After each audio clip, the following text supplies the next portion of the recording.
আফসোস ও আমার প্রাণের চেয়েও প্রিয় মা বোনেরা, কাল কিয়ামতের মাঠে হাসরের দিনে যেদিন আপনারা উঠবেন, যেদিন আপনাদের আমলনামার খাতা আপনাদের হাতে দেওয়া হবে, আপনারা দেখে আশ্চর্য হয়ে যাবেন। ওগো আল্লাহ, আপনি কার আমলনামার খাতা আপনি আমাকে দিয়েছেন? আমি তো নামাজ পড়ে পড়ে কপাল কালো করে দিলাম, রোজা রাখতে রাখতে পেটের চামড়া শুকিয়ে ফেললাম, কোরআন তেলাওয়াত করতে করতে চোখে চশমা লাগালাম, আর তাহাজ্জুদ পড়তে পড়তে চোখের ঘুম হারাম করে দিলাম। গেল কোথায় আমার আমলগুলো, গেল কোথায়? আল্লাহ বলবেন, ওই যে বান্দির আজানের 5 মিনিট তুই গীবতে লিপ্ত ছিলিস, তোর নামাজ তোকে জান্নাতে নিতে পারলো না, তোর রোজা তোকে জান্নাতে নিতে পারলো না, তোর দান সাদকা কুরবানি তোর কোনো আমল তোকে জান্নাতে নিতে পারলো না। সকলে বলুন নাউযুবিল্লাহ। আর কথা বলবেন, আজানের সময় কথা বলবেন। ও আমার প্রাণের চেয়েও প্রিয় মা বোনেরা, 2 নম্বরে সেই জায়গায় কথা বলা যায় না যখন কোরআন তেলাওয়াত করা হয়, বলুন সুবহানাল্লাহ, সেই টাইমে কথা বলা যায় না। 3 নম্বরে সেই জায়গায় কথা বলা যায় না যেখানে আল্লাহ এবং রাসূলের কথা আলোচনা করা হয়, বলুন সুবহানাল্লাহ।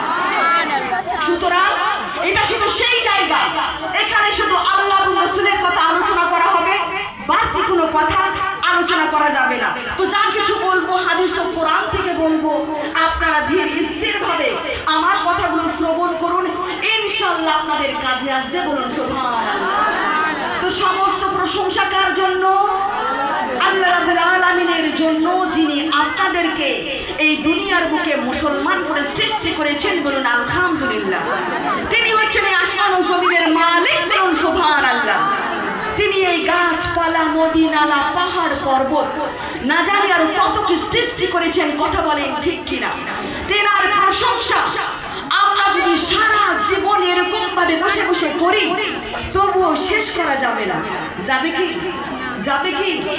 এই পৃথিবীর সমস্ত গাছের পাতাকে আমরা যদি খাতা রূপে ব্যবহার করি, আর এই পৃথিবীর সমস্ত গাছের ডালকে আমরা যদি কলম রূপে ব্যবহার করি, আর এই পৃথিবীর সমস্ত সাগরের জলকে আমরা যদি সেই কলমের কালি রূপে ব্যবহার করি, তবুও তেনার প্রশংসা আমরা লিখে শেষ করতে পারবো না, কথা বলেন ঠিক কিনা?